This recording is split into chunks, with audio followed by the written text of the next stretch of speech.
আসসালামু আলাইকুম। আজকে আমরা ঐতিহাসিক স্থানের বর্তমান ও পুরনো নাম সম্পর্কিত গুরুত্বপূর্ণ প্রশ্ন ও উত্তর শিখব।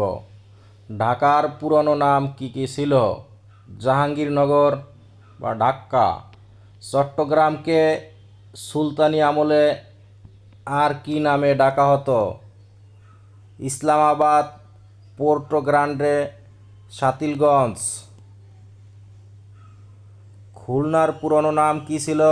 জাহানাবাদ। বরিশাল একসময় কি নামে পরিচিত ছিল? চন্দ্রদ্বীপ, বাকলা, ইসমাইলপুর। সিলেটের পুরনো নাম কি? সুলতানি আমলের নামটি সহ।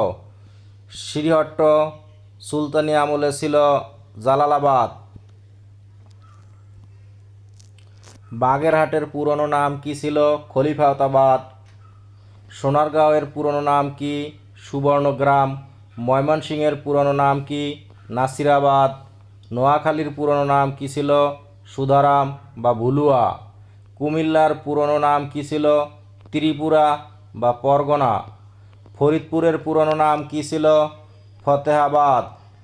আজকে এ পর্যন্তই। ধন্যবাদ।